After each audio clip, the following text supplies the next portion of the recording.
Comfortable सरकार हो, यो लम्बसारवादी सरकार हो, यो कसका लागि कम्फर्टेबल? दिल्ली र युरोप र अमेरिकनको यो प्रचण्डको सरकार फेरि पनि यो देशको निम्ति, यो माटोको निम्ति अभिशाप सिद्ध हुँदै गएको यथार्थ हो। नेपाली जनताको भावना विरुद्धको गठबन्धन हो, तर यो गठबन्धन लामो समय जानुहुन्न भन्ने कुरा राष्ट्रधर्म हो। त्यस विप्लव नेतृत्वको, माधव नेपाल नेतृत्व, प्रचण्ड नेतृत्वको समाजवादी मोर्चामा नेकपा एमाले जाँदैन। नेपाली काङ्ग्रेस दक्षिणपन्थी अवसरवादी पार्टीसँग काशी जान कुतीको बाटो हिँडेर पुगिन्छ।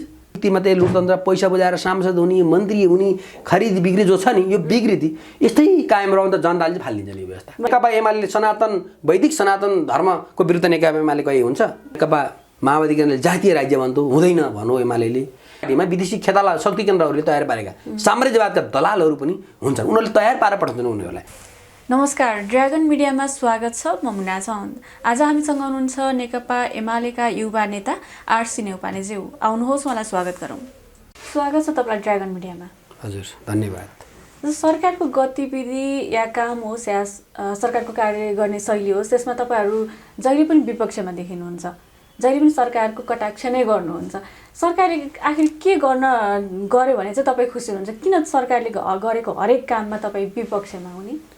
नेपालको संविधान 2072ले प्रत्याभूत गरेका हक अधिकारहरू जो चाहे त्यो मौलिक हकको सवालमा, जनहकका सवालमा, राष्ट्रियताको सवालमा, जनजीविकाका सवालमा, सीमा व्यवस्थापनको सवालमा, भूमि व्यवस्थापनको सवालमा, नागरिकका यावत समस्याहरू, शिक्षा, स्वास्थ्य, रोजगारका अहम सवाललाई राज्य तहबाट ग्यारेन्टी गर्नुपर्ने जुन संविधानमा उल्लेख गरिएको प्रावधान छ, त्यो प्रावधानलाई सत्तामा बसेका राज्य सञ्चालकको रूपमा रहेका सरकारको बागडोर सम्हालेका प्रचण्ड देउवाको गठबन्धन सरकारले, सम्माननीय प्रधानमन्त्री पुष्पकमल दाहाल प्रचण्डजीले यी मुद्दाहरूलाई सम्बोधन गरेर नेपाली जनतालाई जुन एउटा आशा र भरोसा र विश्वास जगाउनु पर्ने थियो नि, त्यो यो सरकारले गर्न सकेन।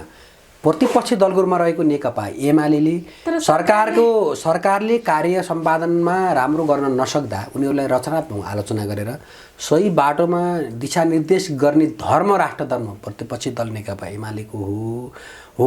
त्यही नेकपा एमाले त्यो प्रतिपक्षीको धर्म राष्ट्रधर्म निर्वाह गर्ने सन्दर्भमा सरकारका कमजोरीहरूलाई उजागर गर्ने र सरकार करेक्सन भएर सबैलाई समेटेर सर्वपक्षीय सर्वदलीय एउटा चाहिँ सरकारका सवालहरूलाई सम्बोधन अगाडि जाओस् भन्ने सुझावका साथ नेकपा एमाले उठाएको, संसदमा उठाएका आवाज भन्नुहोस्, सडकमा उठाएका आवाज भन्नुहोस्, नागरिक बस्तीहरूमा उठाएका आवाजहरूलाई भन्नुहोस्, यो राज्यले यी सुझावहरूलाई, यी आलोचनाहरूलाई, रचनात्मक आलोचनालाई पुँजीकै रूपमा लिनुपर्छ। यस अर्थमा यो मुलुकको बिग्रदो अवस्थालाई सुधारेर सही मार्गमा दिशानिर्देश गराउनको निम्ति राज्यलाई समृद्ध नेपाल र सुखी नेपालीको एउटा युगीन कार्यभार पुरा गरेर समृद्ध नेपाल निर्माण गर्ने अभिष्ट पुरा गर्नको लागि नेकपा एमाले सरकारले गरेका कमजोरीहरूमा आलोचना गर्ने र यो अनुसार अगाडि बढ र संविधान अनुसार अगाडि बढ भन्ने ध्येयका साथ हामीले रचना आलोचना सुझाव दिँदै आएको। तर सरकारले त भ्रष्टाचारका विरुद्ध त कार्य गरिरहेछ नि, होइन?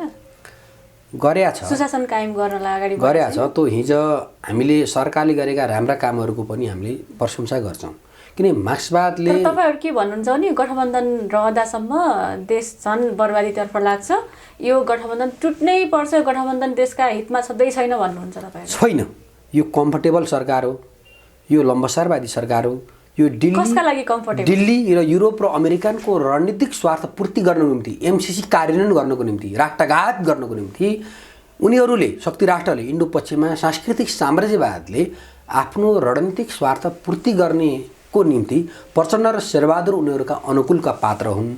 त्यही भएर उनीहरूको गठबन्धन बनाएर यो सरकार बनाएको हुँदा हामीले यहीदेखि नै यो सरकार कम्फर्टेबलवादी सरकार भयो, यो लम्बसारवादी सरकार, यो राष्ट्रियताको हितमा रहेन। त्यसैले यो राष्ट्रको उषाकालीन इतिहासको संरक्षण गर्नको निम्ति, नेपाली जनताको आशा विश्वास र भरोसामा कुनै कमी आउन नदिनुको निम्ति प्रतिपक्षीको तर्फबाट नेकपा एमाले सरकारका कमजोरी, सरकारका राष्ट्रघातका विरुद्ध, चाहे यो सरकारले गरेको असमान सन्धि सम्झौताका विरुद्ध भन्नुहोस् या यो सीमा रक्षा गर्न नसकेको सन्दर्भमा भन्नुहोस्, चाहे नेपालमा एमसीसी सम्झौता कार्यान्वयन गरेर नेपालमा अमेरिकी रणनीति स्वार्थ पूर्ति गर्नको निम्ति सांस्कृतिक साम्राज्यवादको अखाडा बनाउन खोज्ने प्रवृत्तिका विरुद्ध, समग्रताको विरुद्ध, नराम्रो पक्षका विरुद्ध यो देशलाई, यो देशको उज्जवल भविष्यलाई जोगाइराख्नु निम्ति, उज्जवल भविष्यको उज्यालो मेरे जमानको निम्ति नेकपा एमालेका सहयोगी अध्यक्ष केपी शर्मा ओली, हामी सबै नेता कार्यकर्ताहरूले यो सरकारले गरेका कमजोरी र गद्दारीका विरुद्ध हामीले निरन्तर आवाज बुलन्द गर्दै आइरहेको साँचो हो। सरकार आज पनि एकाध दुई घटनामा राम्रो काम गरे पनि रणनीतिक हिसाबले कार्यनीतिक हिसाबले यो देशको उज्जवल भविष्यको दृष्टिकोणले हेर्दा यो प्रचण्ड नेतृत्वको सरकार फेरि पनि यो देशको निम्ति यो माटोको निम्ति अभिशाप सिद्ध हुँदै गएको यथार्थ हो। तर यो गठबन्धन टुट्नै पर्छ, गठबन्धन अगाडि बढ्नु हुँदैन भन्ने तपाईँको एउटा विचार छ तपाईँहरूको पार्टीको। भनेपछि यो गठबन्धन ढल्यो भने पनि नयाँ त बन्नु पऱ्यो नि त, होइन? नयाँ त बन्नुपर्छ, नयाँ पनि गठबन्धन नै बन्ने हो, एकल सरकार त कसैको पनि बन्नेवाला छैन। त्यो अवस्था आयो भने चाहिँ कुन चाहिँ पार्टी राम्रो छ भन्नुहोस्। गएको आम निर्वाचनमा नेपाली जनताको जनमतका दृष्टिकोणले निर्वाचन आयोगले सार्वजनिक गरेको मत परिणाम हेर्नुहुन्छ भने यो देशको 1 नम्बर पपुलर लोकप्रिय मतका हिसाबले 1 नम्बर पार्टी नेकपा एमाले हो। विदेशी शक्तिहरूको देशी विदेशी प्रतिक्रियावादीहरूले आफ्नो रणनीतिक स्वार्थपूर्ति गर्ने हेतु प्रचण्ड शेरबहादुरको गठबन्धन गराएर अपवित्र गठबन्धन गराएर सरकार बनाए पनि तर त्यो होइन। हाम्रो फरक उद्देश्य वाम जनमतलाई सम्बोधन गर्ने हेतु केपी शर्मा ओली नेकपा एमाले र माओवादीको बिचमा नयाँ आधारमा अगाडि जानुपर्छ भन्ने सङ्कल्पका साथ अघिल्लो चरणको गठबन्धन थियो। तर अहिलेको त विधर्मी परचक्री राष्ट्रघाती दलाल पङ्क्तिहरूसँगको विचार नमिल्नेहरूसँगको सहमति सम्झौता र गठबन्धन काङ्ग्रेस माओवादी बिचको गठबन्धन भनेको त यो अराजनीतिक र असांस्कृतिक गठबन्धन हो। यो गठबन्धन त ले नेपालको हित गर्दैन भन्ने कुरा त हामीले उति बेलै भनेको। त्यसकारणले गर्दा हामीले यो सरकार ढालिसकेपछि अथवा यो सरकारको बहिर्गमन गरिसकेपछि फेरि नेपालमा वाम जनमत देशभक्त राष्ट्रवादीहरूको बिचमा वाम गठबन्धनको सरकार माओवादीलाई बोकेर अगाडि जान तयार हुनुहुन्छ। फेरि माओवादीभित्र सबै खराब पनि हुनुहुन्न। त्यहाँ माओवादीभित्र भएका देशभक्त प्रचण्डको यो बारम्बारको भेट छ नि, अब यसको कारण चाहिँ अब चाहिँ देखिन्छ छिटै। नेपाली जनताको वाम जनमत र नेपाली जनताको ऐमत भनेको नेपालमा वामपन्थी शक्तिहरू देशभक्त भक्तिपूर्ण शक्तिहरू मिलेर अगाडि जाउन् भन्ने हो। राष्ट्रिय एकता निर्माण गरेर अगाडि जाउन् हो नि। पहिला प्रचण्डसँग अब सहकार्य हुनै सक्दैन भन्ने सचिएर आएको अवस्थामा प्रचण्डसँग सधैँभरि सहकार्य हुन सक्छ। राजनीतिमा निरपेक्ष भन्ने हुँदैन, ध्वंसात्मक आलोचना पनि हुँदैन, निरपेक्ष भन्ने पनि हुँदैन। हेर्नुहोस्, अन्तर्विरोध निरपेक्ष हुन्छ, एकता सापेक्ष हुन्छ। त्यसैले कुनै समयमा प्रचण्डसँग भएको एकता त्यो सधैँभरिको लागि एकता थियो, अथवा कुनै समय प्रचण्डसँग भएको एकता तोडियो भने त्यो सधैँलागीको थियो, त्यो होइन। हामी राजनीतिक रूपमा एजेन्डाका आधारमा तात्कालिक वस्तुगत परिस्थितिले निर्माण गरेको उत्पादक शक्ति उत्पादन प्रणालीका आधारमा राजनीतिलाई मूल्याङ्कन गर्नुपर्ने हुन्छ। त्यसैले अहिले हामी यो सरकार नेपाली काङ्ग्रेसको ब्याकअपमा चलेको अथवा देशी विदेशी प्रतिक्रियावादी शक्तिहरू दक्षिणपन्थी अवसरवादीहरूको ब्याकअपमा सपोर्टमा 8 वर्षमा चलेको सरकार ढल्नुपर्छ। देशभक्त राष्ट्रवादी वामपन्थी शक्तिहरूको बिचमा नयाँ ध्रुवीकरणका साथ गठबन्धन गरेर नेपाली जनताको वाम जनमतको राष्ट्रवादको वाम जनमतको सम्बोधन गरेर अगाडि जानुपर्छ भन्ने कुरा नेकपा एमालेको मुख्य विषय हो। त्यो विषयमा नेकपा एमाले अगाडि सारेका मुद्दाहरूमा माओवादीभित्रका देशभक्त साथीहरू, क्रान्तिकारी साथीहरू, त्यहाँ भएका इमान्दार साथीहरू यदि सहमत हुनुहुन्छ भने त फेरि सहकार्य हुन सक्छ। त्यस अर्थमा अब यो सरकारका विरुद्ध, अब यो सरकारले गरेका गलत क्रियाका विरुद्ध भण्डाफोर अभियान चलाउँदै जाने र अब त्यसपछि यसको विकल्पको रूपमा फेरि वामपन्थी गठबन्धन सरकार देशभक्त राष्ट्रवादीहरूको चाहिँ सरकार बनाएर राष्ट्रिय एकता निर्माण गरेर संविधानमा भएका कमी कमजोरलाई सच्याउँदै सबै वर्ग क्षेत्र लिङ्ग समुदायहरूको बिचमा नयाँ आधारमा राष्ट्रिय एकता निर्माण गरेर अगाडि जानुपर्छ र यो देशको एउटा उज्जवल भविष्यको दिशा निर्देश गर्दै अहिलेको नयाँ पिँढीलाई उज्जवल नेपाल, समृद्ध नेपाल सुम्पनुपर्छ र हामीले पुरा गर्न समृद्ध नेपाल र युगीन कार्यभार पुरा गर्नुपर्छ भन्ने सङ्कल्प, प्रस्ताव, उद्देश्य, स्वदेश्य, अभिष्ट नेकपा एमाले त्यही मार्गमा निरन्तर अविचलित रूपमा क्रियाशीलतापूर्वक गतिशील बनिरहेको छ र नेकपा एमाले गतिशील यथार्थको एउटा वैचारिक धार पक्रेर अगाडि बढेको हो भनेर बुझ्नुपर्छ। त्यसो भए तपाईँहरू वामपन्थी मिलेर काङ्ग्रेसलाई चाहिँ प्रतिपक्षमा राख्ने हो अबको तपाईँको लक्ष्य? नेपाली जनताले दिएको वाम जनमत त्यो निर्वाचनमा व्यक्त गरेको ऐमत छ नि, त्यो ऐमतले त्यही भन्छ। मैले के भनिनँ त्यो दोस्रो कुरो, जसरी पनि गठबन्धन बचाउनु पर्छ भनेर अब 20 वर्षमा पुग्यो नि त, त्यो होइन र? अनि तपाईँहरूको कसरी त्यो हामीले अब प्रचण्ड र शेरबहादुर बिचको गठबन्धनमा पनि दरारहरू पैदा भएका छन्, अन्तर्विरोधहरू पैदा भएका छन्। त्यसो तपाईँहरू दरार उत्पन्न गराउन लागि पर्नु भएको छ हो? विचार नमिल्ने विषयहरूको बिचमा रुखछाप माओवादी र गोलाकारभित्र घसिएबाट थाप काङ्ग्रेस बनेर लामो समय जान सक्दैन। नेपालले त तपाईँहरूलाई लगाइराख्नु भएको छ नि आरोप, उहाँको आरब्ध निहित स्वार्थ एमाले लागि परेको छ हाम्रो गठबन्धन टुटाउनलाई भनेर टुट्छ। त्यो गठबन्धन अपवित्र गठबन्धन हो, यो देश हित विरुद्धको गठबन्धन हो, नेपाली जनताको भावना विरुद्धको गठबन्धन हो। तर यो गठबन्धन लामो समय जानुहुन्न भन्ने कुरा राष्ट्र धर्म हो। त्यसकारणले गर्दा हामीले यो गठबन्धन टुटाएर देशलाई अस्तव्यस्त पार्नुपर्छ भन्ने कुरा होइन कि अब समृद्ध नेपाल सुखी नेपालका युगीन कार्यभार पुर्याएर निम्ति नेपाली जनताको 70% जुन वाम जनमत छ नि, त्यो 70% वाम जनमतलाई सम्बोधन गर्नको निम्ति अब माओवादी केन्द्रका साथीहरू प्रचण्डहरू पनि सच्चिनुपर्छ। हामी पनि केही कमी कमजोरीहरू छन् पनि सच्चिएर नयाँ आधारमा, नयाँ वस्तुगत आधारमा विषयवस्तुको गहिरो समीक्षाका साथ अब तपाईँको चाहिँ वाम गठबन्धन, वामपन्थीहरूको सरकार बनाउन हामीले विलम्ब गर्नुहुन्न।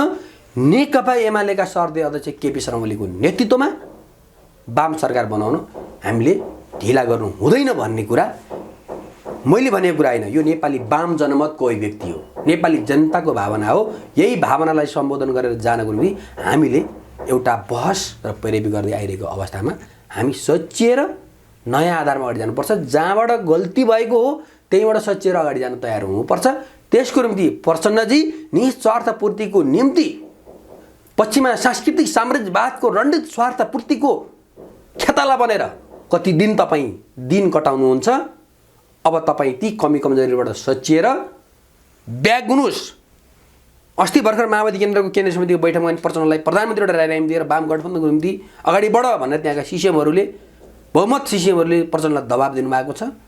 त्यही खालको दबाब नेकपा एमालेको भर्खर सम्पन्न भएको केन्द्रीय समितिमा पनि नयाँ आधारमा सच्चिएर जानुपर्छ। वामपन्थी, वाम जनमत, राष्ट्रवादको पक्षमा नयाँ गठबन्धन बनाएर जानुपर्छ भन्ने ऐमत त्यहाँ पनि छ। त्यसैले गर्दा दुवैतिरका सकारात्मक ऐमतहरू, देश र जनताको हितमा आएका विचार र एजेन्डाहरूलाई अब हामीले गठबन्धनको माध्यमबाट अगाडि जान, कार्यान्वयन गर्न तयार हुनुपर्छ। होइन परिवारवादको निम्ति, गुटको रक्षाको निम्ति, निज स्वार्थपूर्तिको निम्ति, इन्डियन र युरोपियन अमेरिकनहरूको स्वार्थपूर्तिको निम्ति केही दिन त तपाईँ प्रधानमन्त्री बन्नु होला प्रचण्डजी। प्रचण्डजीका केही मान्छेहरू मन्त्री त बन्लान्, तर यो देशले चयन पाउँदैन, नेपाली जनताले शान्ति पाउँदैनन्।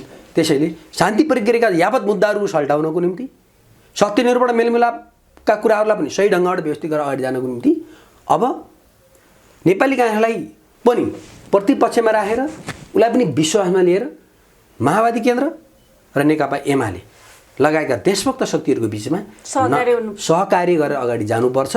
अब यो देशको सर्वाधिक शक्तिशाली राष्ट्रिय एजेन्डाका दृष्टिकोणले, रणनीतिक दृष्टिकोणले, वैदेशिक शक्ति केन्द्रहरूसँग शक्ति सन्तुलनलाई कायम राखेर अगाडि जाने दृष्टिकोणले नेकपा एमाले जतिको भरपर्दो शक्ति र नेकपा एमालेमा जस्तो परिपक्व नेताहरू अन्य पार्टीमा देखिएनन्। यो समयले दिएको म्यान्डेटलाई पुरा गर्दै अब हामी सबै मिलेर अगाडि बढ्नुको विकल्प छैन भन्ने अर्थमा यो सरकारको विघटन, बहिर्गमन र नेकपा एमालेको नेतृत्वमा देशभक्त राष्ट्रवादी वामपन्थीहरूको संयुक्त सरकार बनाउनुपर्छ भन्ने कुरा मैले उजागर गर्न खोजेँ। जस्तो वामपन्थी एकताको कुरा गर्दाखेरि अब समाजवादी मोर्चा जसले वामपन्थी एकता चाहेको छ त्यसको नेतृत्व अहिले विप्लवले गरिराख्नु भएको छ, नेत्र विक्रमचन्द्र विप्लवले। उहाँले अब छिटै तपाईँहरूलाई पत्र पठाउँदै हुनुहुन्छ, अब सहकार्य गर्ने सबै कम्युनिस्टहरू मिल्ने भनेर भनेको एउटा बाहिर कुरा आएको थियो। सायद पत्र आइसके पनि होला तपाईँहरूलाई। त्यो पत्रलाई तपाईँहरू स्वीकार्नुहुन्छ त? तत्कालै त्यो अवस्था रहँदैन। त्यो विप्लव नेतृत्वको, माधव नेपाल नेतृत्व, प्रचण्ड नेतृत्वको समाजवादी मोर्चामा नेकपा एमाले जाँदैन। त्यो समाजवादी मोर्चै होइन। के अरे बाबुराम र माधव नेपाल जस्ता निस्वार्थपूर्तिको निम्ति कुण्ठा बोकेर चाहिँ तपाईँको मरिहत्ते गरेर विदेशीको खेताला भरिया बनेर यो राष्ट्रका विरुद्ध, जनताका विरुद्धको विस्मरण गर्दै हिँड्नेहरूसँग नेकपा एमाले लुसुक्क गरेर सहकारी गर्दैन। नेकपा एमालेको नेतृत्वमा वाम गठबन्धन गर्ने, नेकपा एमालेको नेतृत्वमा समाजवादी उनीहरू मर्चै होइन। उनीहरूको त स्वार्थपूर्तिको निम्ति काङ्ग्रेससँग टाँसिएर अहिले पहिला सरकार छोडेर आउनु पर्यो। नेपाली काङ्ग्रेस दक्षिणपन्थी अवसरवादी पार्टीसँगको सहकार्य तोड्न पर्यो। काङ्ग्रेसले गर्दा नै सबै बिग्रिएको नेपालमा? काङ्ग्रेसले मात्रै होइन, काङ्ग्रेसका नेताहरूले त एमालेले गर्दाखेरि अहिले म नेपाली काङ्ग्रेसभित्र पनि राम्रा इमानदार देशभक्त नेताहरू हुनुहुन्छ। म नेपाली काङ्ग्रेसलाई पनि निरपेक्ष आलोचना गर्दिनँ, तर वर्गीय दृष्टिकोणले मार्क्सिस्ट कोणबाट मूल्याङ्कन गर्दा, ऐतिहासिक द्वन्द्वात्मक भौतिकवादी दृष्टिकोणबाट पार्टीहरूको मूल्याङ्कन गर्दा अथवा कम्युनिस्ट पार्टीहरूको पारित दस्तावेजहरूलाई हेर्दा नेकपा माओवादी केन्द्रले नेपाली काङ्ग्रेसलाई दक्षिणपन्थी अवसरवादी शक्ति हो, मित्र शक्ति होइन भनेर उसले डकुमेन्टेसन गरेका छ नि। नेकपा एमालेले पनि गरेको छ। काङ्ग्रेसले पनि माओवादीलाई र नेकपा एमालेलाई मित्रवत वर्गीय शक्तिको रूपमा होइन, अन्य शक्तिको रूपमा उसले किटान जारी गरेको सन्दर्भमा ती फरक विचारधारात्मक पक्षहरूको बिचमा भएको एकता। अनि तपाईँको चाहिँले काशी जान कुतीको बाटो हिँडेर पुगिन्छ भन्ने कोणबाट नेपाली काङ्ग्रेससँगको सम्बन्ध विच्छेद गरेर, सहकार्य विच्छेद गरेर प्रचण्डजीहरूले सत्ता बाहिर आउनुहुन्छ भने हो त्यति बेला नेकपा एमाले सोच्न सक्छ। माधव कुमार नेपाललाई पनि तपाईँले स्वीकार होइन, माधव नेपाल सहित चिएर नेकपा एमाले प्रवेश गर्ने कुरा अथवा उनी हिजै नेकपा एमालेकै नेता हुनुहुन्थ्यो, उहाँसँग हाम्रो पनि वैरभाव हुने कुरो होइन। उहाँले गरेका कार्यक्रमिक गलत दृष्टिकोणका आधारमा उहाँको रचना आलोचना हो। उहाँ सहित चिएर नेकपा एमालेमा आउनुहुन्छ भने समाजवादी मोर्चामा माधव कुमार नेपाल हुनुहुन्छ भनेर तपाईँहरू जान्न खोजे हो कि? त्यो होइन, त्यस्तो माधव नेपालहरूको एउटा काउन्टेबल पार्टी नै होइन, त्यो एउटा राष्ट्रिय पार्टी पनि बन्न सकेका होइन होइन। एउटा कुण्ठाको पार्टी विभाजन भएकोमा केही मत काङ्ग्रेसले माओवादीले हालिदिएर त्यो शक्ति बन्यो। धेरै माधव नेपालका धेरै आधाभन्दा धेरै मानिसहरू एमालेमा आफ्नो पुरानो घर फर्किसकेको अवस्था। माधव नेपालको विषय धेरै प्रधान विषय होइन, मुख्य कुरा माओवादी केन्द्रै हो। माओवादी केन्द्रसँग जो जनमत छ, जुन स्पिड छ, जुन नेताहरूको ल्यागत छ, त्यो ल्यागतसँग हामीले सहकारी गरेर जाने हो भने पहिला प्रचण्डले सरकारबाट राजीनामा दिएर बाहिर आउनु पर्यो, काङ्ग्रेससँगको सहकार्य सम्बन्धहरू विच्छेद गर्नु पर्यो र त्यसपछि नयाँ आधारमा अगाडि जाने सवालमा प्रचण्डजी, केपी शर्मा ओलीजीसँग नेकपा एमाले र माओवादी केन्द्रको बिचमा नयाँ आधारमा संवाद हुन्छ। किन राजनीतिमा असम्भव भन्ने कुरा त केही पनि हुँदैन। त्यसकारणले गर्दा त्यो सम्भव छ र त्यो सम्भव बनाउनु पनि पर्छ। त्यो बनाउनु पनि पहिला प्रचण्डजीले काङ्ग्रेससँगको चाहिँ घाँटी जोडेर जुन गल्ती गर्नु त्यो घाँटी त तोड्नु पर्यो नि।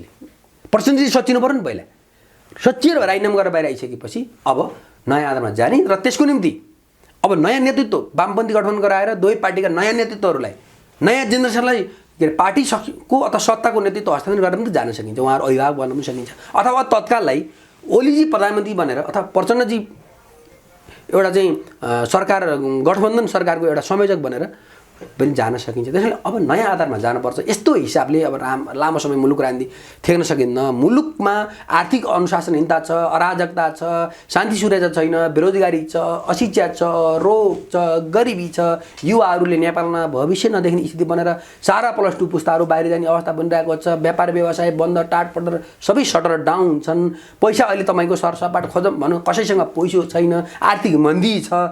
यो अवस्थाबाट सङ्घीय लोकतान्त्रिक गणतन्त्र त फेल हुन्छ। हेर्नुहोस्, त्यस कारणले सङ्घीय लोकतान्त्रिक गणतन्त्र भन्ने तर चाहिँ लुटतन्त्र मचाइरहने। तर एमालेलाई पनि त आरोप छ नि त, जनजीविकाको बारेमा बोल्नुहुन्न, मिटर ब्याजीको बारेमा बोल्नु बोलिरहेछौँ। अब सहकारी पीडित त्यत्तिकै छन्, लघुवित्त बोलिरहेछौँ। आज मिटर ब्याजीको आन्दोलन हुँदैछ भिरकुटी मण्डपमा, तपाईँहरू त्यसको बारेमा बुलन्द आवाज हामी बोल्छौँ। सक्नु भएन? मिटर ब्याजीहरूका विरुद्ध हामी बोलिरहेका छौँ, मै बोलिरहेको छु होइन। सहकारीका ठगीका विरुद्ध, बैंकका ठग जसरी अरू कुरामा अडान लिन्छ नि, यो कुरामा लिएको छ। एउटा प्रतिपक्षमा बसेर नेकपा एमाले जुन भूमिका निर्वाह गर्नुपर्ने हो त्यसबाट एमाले च्युत भएको छैन होला। अझै सशक्त सरकार कसरी ढाल्ने र आफू सरकारमा आउने मात्रै यही मुद्दा हेरेर नेकपा एमालेले यी लघुवित्तका पीडितहरू, सहकारीका पीडितहरू, मिटर ब्याजी पीडितहरू, भोग रोग, गरिबी, अन्य अत्याचार, अशिक्षा, गरिबीले आक्रान्त भएको समाज, नेपाली जनताको मनोविज्ञानलाई अब नेकपा एमालेले सम्बोधन गर्नको निम्ति, न्यायको निम्ति अब आन्दोलनको घोषणा नेकपा एमालेको केन्द्रीय समितिले गरिसकेको छ। सशक्त सडक सङ्घर्ष, सदन सङ्घर्ष गरेर अब सरकारका लासीपनाका विरुद्ध, भ्रष्टाचारका विरुद्ध, राष्ट्रघातका विरुद्ध सशक्त रूपमा नेपाली जनतालाई सँगै लिएर अगाडि बढ्नु, जनताको बहुदलीय जनवादले दिशानिर्देश गरेको मार्गमा अथवा जननेता मदन भण्डारीले जुन राष्ट्रवादको खाँडो जगाउनु भएको थियो त्यो खाँडोलाई पग्डिएर नेकपा एमालेले अब बेची काली अभियान, उत्तर दक्षिण अभियान चलाएर जुरुक्क नेपाली जनतालाई उठाएर अब व्यथितिका विरुद्ध थितिको पक्षमा, अँध्यारोको विरुद्ध उज्यालोको पक्षमा, अन्यायको विरुद्ध न्यायको पक्षमा, गरिबीको विरुद्ध समृद्धिको पक्षमा अब नेकपा एमाले जागरण अगाडि बढाएको छ र अझै प्रभावकारी बनाएर जान्छ। जाने सन्दर्भमा यी सबै खालका मिटर ब्याज पीडितहरू, यी सबै पीडितहरू नेकपा एमाले भएको एउटा हातमा भएको राष्ट्रिय झन्डा, अर्को हातमा भएको हैसियतवाला झन्डाको मुनि नै सबै गोलबन्द भएर अगाडि जानुपर्छ। नेकपा एमाले मात्रै यो देशको राष्ट्रिय समृद्धि, राष्ट्रिय एकता, राष्ट्रिय शक्ति सन्तुलन, अन्तर्राष्ट्रिय शक्ति सन्तुलन मिलाएर राष्ट्रिय एकताका साथ पुराना नयाँ सबै शक्तिहरूलाई मिलाएर, जुटाएर, सहमति गराएर राष्ट्रिय एकताको, राष्ट्रिय सौन्दर्यको निर्माण गर्न सक्छ। त्यसैले अब धैर्य गर्नुहोस्। अब धेरै प्रतीक्षा गर्न पनि पर्दैन। विवेक र धैर्यताका साथ, राष्ट्रिय एजेन्डाका साथ नेकपा एमाले अगाडि बढाउने मुद्दाहरू नेपाली जनताकै पक्षमा हुन्छन्। हो त्यो बेला त्यो सङ्घर्षको बेला भन्दा अगाडि नै प्रचण्डजीको बुद्धि आओस् र उनले राजीनामा गरेर नयाँ आधारमा अगाडि जानको निम्ति वातावरण निर्माण गर्नु। तपाईँहरू वामपन्थी एकताका कुरा गर्नुहुन्छ, फेरि राष्ट्रमा व्यवस्था परिवर्तन गर्नुपर्छ, अवस्था परिवर्तन गर्नुपर्छ, यो सङ्घीयता खारेजीको कुरा छ, धर्मका कुराहरू छन्, धर्मनिरपेक्षताबाट हिन्दू धर्म बनाउनुपर्छ भन्ने लागिरहेको देखिन्छ। फेरि तपाईँहरू एकदम सत्य कुरा। तपाईँको कसको पक्ष? मैले पहिलेदेखि दीर्घकालीन प्रगतिका मूर्त 7 राष्ट्रिय एजेन्डा भनेर वकालत गर्दै आएको छु विगत 15 वर्षदेखि। यो संविधान पनि त्रुटिपूर्ण छ, यसलाई सच्याउनुपर्छ भनेर मैले भनेको कारणै त्यही हो। यहाँ नागरिकताको सवालमा, राज्यको पुनर्संरचनाको सवालमा, राज्यकीय कलाको सम्बन्धमा, विदेश सम्बन्धको सवालमा, होइन, राष्ट्रिय एकता निर्माण गर्ने सवालमा, शिक्षा स्वास्थ्य रोजगारका अहम सवाललाई सही ढङ्गले सम्बोधन गर्न यो संविधानले सकेका छैन। त्यस कारणले गर्दा हामीले अब राष्ट्रिय एजेन्डाहरू आत्मसात अगाडि जानको निम्ति हामीले सबै पक्षहरूको बिचमा राष्ट्रिय एकता निर्माण गर्ने, राष्ट्रिय राजकीय शक्ति सन्तुलनलाई सम्बोधन गर्ने र भूमि, कृषि, शिक्षा स्वास्थ्यको राज्य त अगाडि ग्यारेन्टी गर्ने, यी समग्र समाजवादी चरित्रका मुद्दाहरूलाई बोकेर जानको निम्ति अब हामी सच्चिन तयार छ। मूलधारका राजनीतिक पार्टीहरू सच्चिएर संविधान संशोधन गरेर यो 7 प्रदेश पनि नेपालको आर्थिक अवस्थाले थाम्न सक्दैन। 3 प्रदेश हो, हिमाल पहाड तराई ठाडो जोड्ने गरी धर्मनिरपेक्षता जस्तो राष्ट्रघाती सांस्कृतिक साम्राज्यवादको एजेन्डा पनि नेपालको हितमा छ, यसलाई पनि खारेज गरेर एमालेमा यो एकमत छैन नि त। एकमत त कोही पनि हुन्न। एमाले पनि त संहिता चाहने व्यक्ति पनि छन्। संहिता, हामी संहिताको विरोधी हुनु हुँदैन। हेर्नुहोस्, 7 प्रदेश होइन, पावर प्रोभिन्सियल डेभलपमेन्ट मोडेलको लागि प्रोभिन्सियल मोडेलको रूपमा 3 प्रदेश लाने र त्यसलाई चाहिँ एउटा तराई पहाड हिमाल जोड्ने गरे ठाडो कोशी गण्डकी कर्णालीको आधारमा 3 प्रदेश संरचना बनाउने, जनप्रतिनिधिहरू असाध्यै थोरै र असल मान्छेहरू आउने वातावरण बनाउने, सङ्घमा पनि त्यही बनाउने, थोरै भेडीगोठ जस्ता धेरै सांसदहरू आवश्यक छैन, चुस्त दुरुस्त सरकार बनाउने र आर्थिक उत्पादन र आर्थिक अवस्था, राष्ट्रको आर्थिक अवस्थाले थाम्न सक्ने खालको संरचना निर्माण गरेर जानु, राज्यको पुनर्संरचना गर्नु पर्यो। राजकीय कलाको सवालमा यो व्यवस्था भन्ने कुरा हामीले राम्रो गर्न सकेनौँ भने यस्तै 7 प्रदेश पाल्ने लुटतन्त्र जताएर सांसदहरू, मन्त्रीहरू लुटतन्त्र छ, नियुक्ति मात्रै लुटतन्त्र, पैसा बुझाएर सांसद हुने, मन्त्री हुने, खरिद बिक्री जो छ नि, यो विकृति यस्तै कायम रहँदा जनताले चाहिँ फालिदिन्छ नि व्यवस्था। हामीले जेलनेल खाएर ल्याएको हिन्दू राष्ट्रको पक्षमा छ। किन नहुने? नेकपा एमाले सनातन वैदिक सनातन धर्मको विरुद्ध नेकपा एमाले कहिले हुन्छ? पञ्चाङ्ग देवता पूजा गर्ने शक्ति हो, ओमकार परिवारको शक्ति हो, होला अन्य धर्महरू पनि होला, इसाईहरू पनि, उनीहरू अल्पसङ्ख्यक अवस्थामा उनीहरूलाई पनि संरक्षण गर्ने हो, उनीहरूलाई पनि निषेध गर्ने हो। तर नेपालको ओमकार परिवार सनातन वैदिक हिन्दू संस्कृति धर्म संस्कृतिको संरक्षण, सम्वर्धन, प्रवर्धन गरेर त्यही भित्र ओमकारभित्र अन्य धर्म समुदायहरूलाई पनि संरक्षण गर्दै जाने कुरामा नेकपा एमाले कहिले बाधक भयो र? यदि नेकपा एमाले भित्र होला नि त्यस्ता केही मान्छेहरू अहिले पनि एमालेकै समर्थनमा होइन त यो व्यवस्था आएको? एमाले मात्रै होइन, यो त राष्ट्रिय अन्तर्राष्ट्रिय सबै गर्नुपर्थ्यो नि त तपाईहरुले गरेको हो। नेकपा एमाले यो 7 प्रदेश पनि चल्दैन, माओवादीले 15 प्रदेश भन्थ्यो, त्यो होइन 7 मा ल्याइयो, त्यो पनि प्रगतिशीलले मान्न पर्यो नि। नेकपा माओवादी केन्द्रले जातीय राज्य भन्थ्यो, हुँदैन भन्यो एमाले। एमाले भित्र पनि चाहिँ यो धर्मनिरपेक्षताको उसमा बहस छ, मत त हुन्छ नि त, त्यहाँ कसैले राखौँ कसैले नराखौँ, तर नेपाली जनताको भावना सम्बोधन गर्न जाने एमाले भित्र नै गुट उपगुट छ। त्यो स्वाभाविक हो। राजनीतिक पार्टी भनेको विपरीतको एकत्व हो, 1 को 2 मा विभाजन र विपरीतको एकत्व राजनीतिक पार्टी भनेको। यो विज्ञानको नियम पनि त्यही हो, कुनै पनि चिज प्रोटोन र न्युट्रन अथवा पोजिटिभ र नेगेटिभ पक्ष हुन्छ, उनको बिचमा निरन्तर सङ्घर्ष चल्छ, यो त विज्ञानको नियम हो नि त। त्यसकारणले गर्दा यो विज्ञानभन्दा बाहिर त हामी जान सकिन्न। त्यसैले नेकपा एमाले भित्र पनि केही खराब प्रवृत्तिका मान्छे होला, काङ्ग्रेस भित्र होला, त हुनु पनि पर्छ, खराब भएर त्यससँग लड्ने हो। हेर्नुहोस् होइन, एकता सङ्घर्ष रूपान्तरणको अविच्छिन्न प्रक्रियाद्वारा होइन त्यो अगाडि बढ्ने कुरा हुन्छ। यो त विज्ञानको नियम हो। त विज्ञान अनुसारकै राजनीतिक पार्टी भएको हुनाले नेकपा एमाले देशका मुद्दाहरूमा, भूमि सुधारको पक्षमा, कृषि योग्यको रक्षाकोमा, व्यवस्थित आवास निर्माण गर्ने, शिक्षा स्वास्थ्य रोजगारलाई राज्य दबाई ग्यारेन्टी गर्ने सवालमा, छिमेकी चीन र भारत मैत्री बाह्य सन्दर्भमुखी विदेश नीतिको सवालमा, सबै सवालमा राष्ट्रिय भावनाका साथ अगाडि बढ्नुपर्छ भन्ने कुरामा एकदम प्रतिबद्ध छ। तर केही मान्छेहरू त्यस्ता नेगेटिभ विचार भएका पनि हुन्, राष्ट्रघाती चरित्र भएका हुनसक्छ, विदेशी शक्ति केन्द्रहरूले चाहिँ तयार पारेर पठाएका खेताला पनि हुनसक्छन्। त्यो त नेपाली जनताले चिने होलान्, उदाङ्गिएका पनि छन् त्यस्ता पात्रहरू, सबै पार्टीमा छन्, एमाले मात्रै होइन, सबै पार्टीमा विदेशी खेताला शक्ति केन्द्रहरूले तयार पारेका साम्राज्यवादका दलालहरू पनि हुन्छन्, उनीहरूले तयार पारेर पठाउँछन् उनीहरूलाई। त्यस्ता पात्रहरूको भन्दा देशभक्तपूर्ण भावना उत्पन्न भएका शक्तिहरूको बाहुल्य तपाईँको पार्टी नेकपा एमाले हो। नेकपा एमाले पात्रहरूलाई चिनेर पनि तपाईँले लिइराख्नु भएको छ होइन, त्यो हामीले बुझेका छौँ र गलत एजेन्डा बोक्नेहरू उदाङ्गो पनि त भएको नि, मैले नाम भन्नुपर्छ र पर्दैन नि त। नेपाली जनताले चिनेन कुन कुन पार्टीमा राम्रा मान्छे छन्, कुन कुन पार्टीमा राम्रा मान्छे छन्, राष्ट्रका दलाल छन् भनेको त जनताले चिनिसके, उदाङ्गो भयो नि, अब त केही गोप्य रहेन नि। त्यस कारण गर्दा अब हामीले आशा गरौँ सकारात्मक विचारका साथ यो देशको उज्जवल भविष्य निर्माण गरौँ निम्ति शहीदको रगतले रक्त रञ्जित यो भूमि, ऋषि भूमिको ज्ञान तपोभूमि र पसिनाले सिञ्चित भएको यो भूमि, हिमवत खण्डे सभ्यता सनातन वैदिक सभ्यतालाई फेरि पुनर्जागरण गर्दै ओमकार परिवारको जुन ओमकार सभ्यता छ यसलाई पुनर्जागरण गर्दै अगाडि जाने सवालमा अब सबै राजनीतिक पार्टीहरू जिम्मेवार हुनुपर्छ।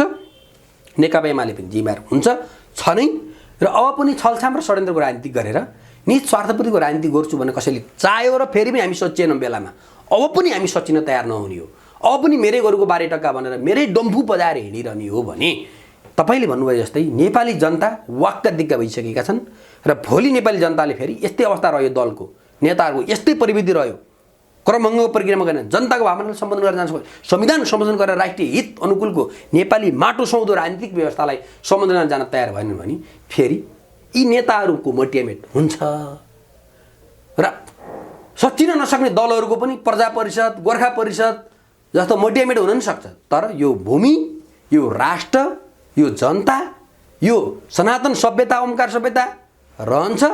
सनातन सभ्यताको विरुद्ध, यो माटोको विरुद्ध, नेपाली जनताको भावना विरुद्ध हिँड्नेहरूको मटियामेट हुन्छ। त्यस कारणले गर्दा हामी सकारात्मक दिएका अगाडि बढौँ। नेकपा एमाले यो कुरामा जिम्मेवार र जवाबदेही शक्तिको रूपमा छ। अब हामी सबै मूलधारका शक्तिहरू संसदमा, सरकारमा, पक्षमा, प्रतिपक्षमा, सत्तापक्षमा रहनेहरू सुध्रिएर नयाँ भावनाका साथ अगाडि जान तयार हुनु पर्यो। त्यसको निम्ति राष्ट्रिय एजेन्डा, दीर्घकालीन प्रगतिका मूर्त साथ राष्ट्रिय एजेन्डा आत्मसात गर्दै सर्वपक्षीय सर्वदलीय सबै पक्षको बिचमा राष्ट्रिय भावना निर्माण गरेर एकता निर्माण गरेर अगाडि बढ्यौँ भने रागिनीका मूर्छना जस्तो रातो बिहान जन्मन सकिन्छ। सूर्योदयको आलोक सिकामा झलमल्ल दुनियाँमा जसरी वसन्त ऋतुले सुगन्ध छ र त्यो सुगन्ध हामी दलहरूले सत्तामा बसेकाहरूले प्रतिबन्ध छर्न सक्छौँ। त्यति बेला होइन यही पुरानो प्रवृत्तिमा, निज स्वार्थपूर्तिको प्रवृत्तिमा आफै महाराजा बन्ने, राजा फालिम भन्ने आफै महाराजा बन्ने प्रवृत्ति कायम गऱ्यो भने त्यो प्रवृत्ति कायम गर्न खोज्नेहरूको मटियामेट र सत्यनाश हुन्छ। त्यसमा तपाईँ हामीले जोगाएर जोगिन्न। त्यसैले हामीले पुरानोको क्रमभङ्ग र नयाँको निरन्तरताको निम्ति अगाडि बढ्नको लागि नयाँ आधारमा अगाडि बढ्नै पर्छ।